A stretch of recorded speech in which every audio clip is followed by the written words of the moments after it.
এবারে Maxim group বিশেষ প্রতিবেদন।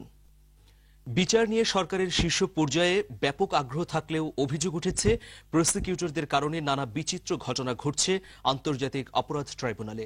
মানবতা বিরোধী অপরাধের অভিযোগে আটক মাওলানা দেলোয়ার হোসেন সাঈদীর বিরুদ্ধে সাক্ষীদের আদালতে না এনে পুলিশের কাছে দেয়া বক্তব্যকে সাক্ষ্য হিসেবে নেয়ার পর খোদ সাক্ষীরাই বলেছেন তারা চাইলেও ট্রাইব্যুনালে তাদের হাজির করা হয়নি। বিস্তারিত কামরুজ্জামান বাবলুর রিপোর্টে।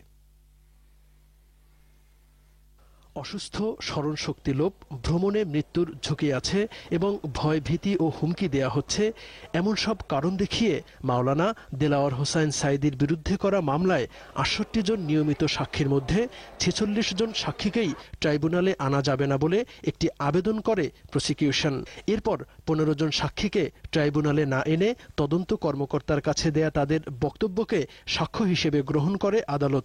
সশস্ত্র ক্যাডাররা তাদের বাড়িতে বাড়িতে যেয়ে হুমকি দিচ্ছে, প্রাণের ভয়ে কেউ দেশ ছেড়ে চলে গেছে, আর অন্যান্যরা এমনভাবে পালিয়ে আছে তাদেরকে দ্রুত মাননীয় আদালতে হাজির করা সম্ভব নয় এবং সেটা সময় সাপেক্ষ, দুরূহ এবং আদৌ সম্ভব হবে না।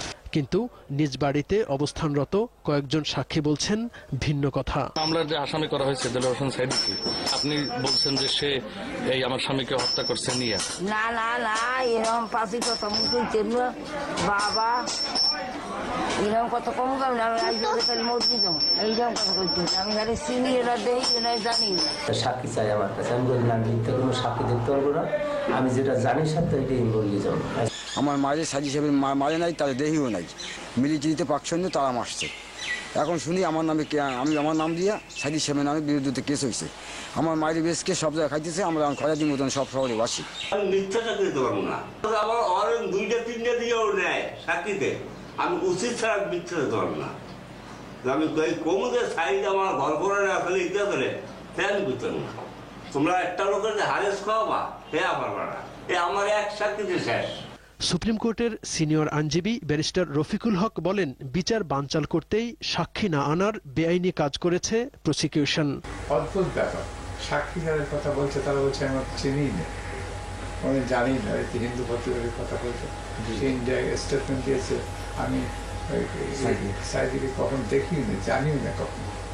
ঠিক, illegal, it's not proper, it's not proper. এগুলো আমি চ্যালেঞ্জ করলে মুশকিল আছে।